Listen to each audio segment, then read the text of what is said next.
Dans ce jardin de bambous chinois, Cerise vivait une vie paisible et joyeuse. Elle passait ses journées à gambader entre les hautes tiges de bambou, à grignoter ses feuilles préférées et à jouer à cache-cache avec ses amis. Les singes sautillants et les perroquets bavards.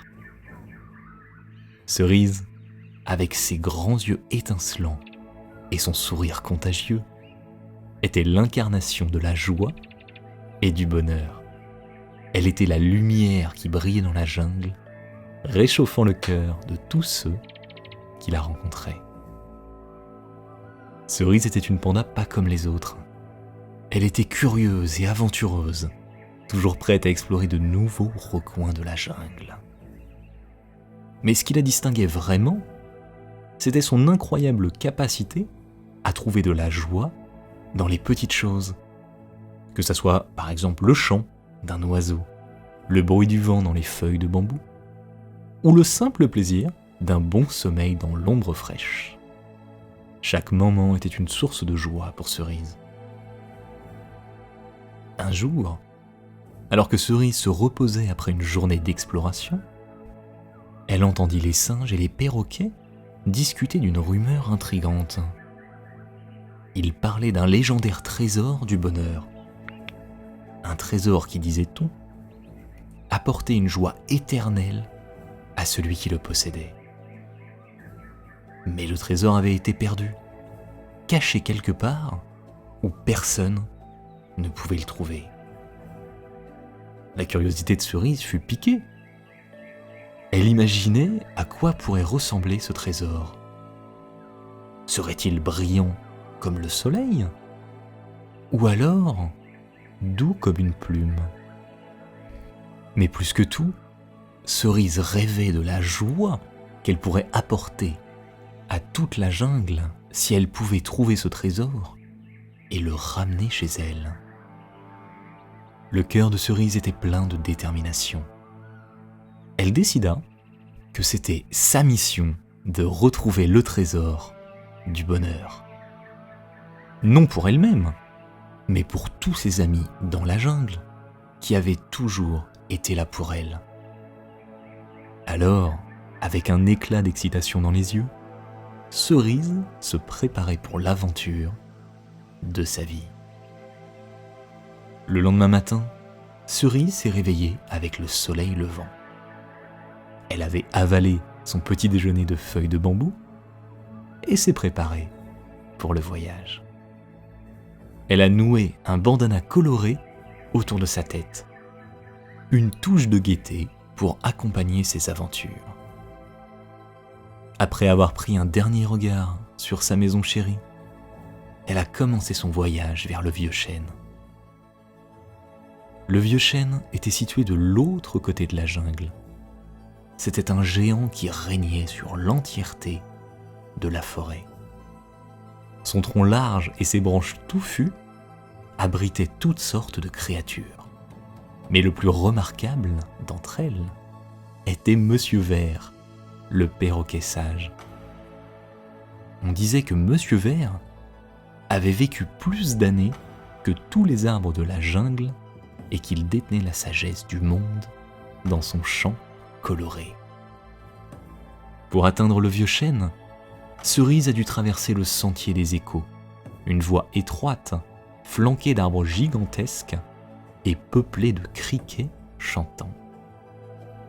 Les branches d'arbres entrelacées au-dessus du sentier formaient une sorte de tunnel naturel, et les échos des criquets semblaient raconter des histoires anciennes. Chaque pas de Cerise était accompagné d'une mélodie, chaque souffle portait une chanson. Après le sentier des échos, Cerise a rencontré la rivière aux poissons argentés. C'était une rivière large et sinueuse. Ses eaux abritaient des milliers de poissons qui scintillaient comme des éclats d'argent sous la lumière du soleil. C'était une vision absolument magique. Cependant, traverser la rivière n'était pas une tâche facile. Mais Cerise, avec son esprit ingénieux, a rapidement trouvé une solution. elle a ramassé des branches de bambou tombées et, avec beaucoup de patience, et il faut le dire, un peu d'aide de ses amis singes, elle réussit à construire un radeau robuste. En pagayant avec une grande feuille de bananier, elle réussit aussi à naviguer à travers la rivière, saluant les poissons argentés qui sautaient autour d'elle. Après des heures de pagayage, avec énormément d'efforts, Cerise a finalement atteint l'autre rive. Elle était fatiguée, mais ravie. Un sourire brillant sur son visage tacheté de noir et de blanc. Avec la rivière derrière elle, le vieux chêne n'était plus très loin. Le voyage de Cerise pour retrouver le trésor du bonheur ne faisait que commencer. Alors, après avoir traversé la rivière, Cerise est arrivée dans un endroit qu'elle n'avait jamais vu auparavant. C'était le chant des papillons chantant. C'était un endroit magnifique, avec des fleurs de toutes les couleurs et des papillons qui semblaient comme danser dans l'air. Mais ce qui rendait cet endroit vraiment spécial, c'était la musique. Ces papillons n'étaient pas ordinaires, non. Ils chantaient. Chaque battement d'ailes était comme une note de musique, créant une symphonie qui remplissait le champ. Les papillons chantants, touchés par l'audace et la gentillesse de Cerise, lui ont offert un cadeau précieux. Ils ont invité Cerise à choisir l'un d'entre eux pour l'accompagner dans son voyage. Cerise a été émerveillée par les centaines de papillons qui volaient autour d'elle, chacun plus beau et mélodieux que le dernier. Finalement, son regard a été attiré par un petit papillon bleu, dont le chant doux et mélodieux ressemblait à une berceuse. Cerise a tendu la main, et le petit papillon, tout doucement, s'est posé sur son doigt.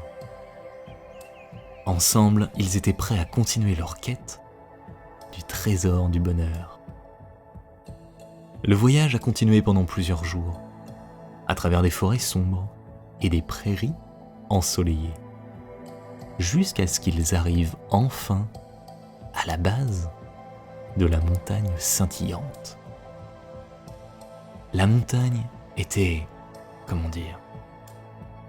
extrêmement imposante, son sommet caché parmi les nuages, et elle scintillait comme si des milliers de diamants étaient incrustés dans ses rochers.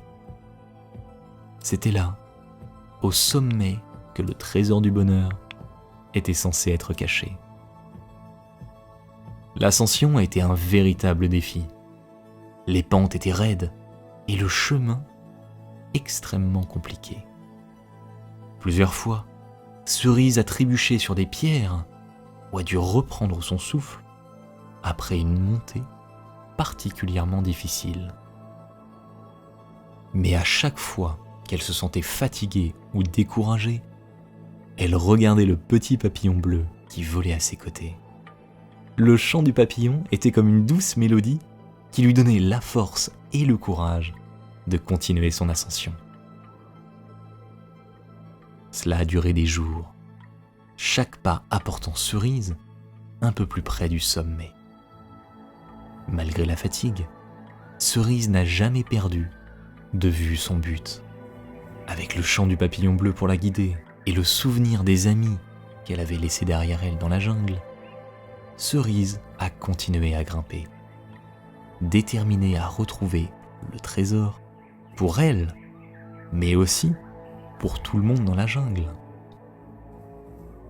Enfin, après plusieurs jours d'ascension, Cerise est enfin arrivée au sommet de la montagne. Là, sous un arbre millénaire dont les branches s'étendaient comme une couverture protectrice, elle a trouvé une petite boîte en bois soigneusement dissimulée. Avec son cœur battant d'excitation, elle a ouvert délicatement la boîte pour découvrir une simple petite pierre grise. Cerise a été surprise, voire déçue. Était-ce vraiment le trésor du bonheur? Alors que Cerise regardait la pierre avec beaucoup de questions, le petit papillon bleu a commencé à briller d'une lumière douce. Sa voix, habituellement douce comme un murmure, résonna clairement dans l'air frais de la montagne. Cerise, le trésor du bonheur n'est pas dans la pierre, il est dans le voyage que tu as fait, dans les amis que tu as rencontrés et dans la joie que tu as apportée avec toi. Cerise a regardé le papillon, puis la pierre. Et enfin, elle a compris. Elle a éclaté d'un rire joyeux, faisant écho à travers les vallées de la montagne scintillante. Le petit papillon bleu avait raison. Le véritable trésor du bonheur n'était pas un objet caché, mais les expériences qu'elle avait vécues, les défis qu'elle avait surmontés et les amitiés qu'elle avait nouées tout au long de son voyage. Avec une nouvelle sagesse dans son cœur et un sourire radieux sur son visage, Cerise a fait le voyage de retour vers sa maison dans la jungle. Elle est revenue avec des histoires incroyables. Et bien qu'elle soit revenue les mains vides, enfin, avec une petite pierre, elle était loin d'être dépourvue de trésors. Et alors, chaque fois que quelqu'un dans la jungle se sentait triste ou avait besoin de réconfort, il allait voir Cerise. Son sourire chaleureux, ses histoires inspirantes et sa joie contagieuse remplissaient leur cœur de bonheur. Elle était devenue la véritable gardienne du trésor du bonheur. Et grâce à notre héroïne, la joyeuse panda nommée Cerise, la jungle a continué à vivre dans le bonheur et la joie. Si l'aventure te plaît, tu peux t'abonner, mettre un j'aime et partager ces histoires.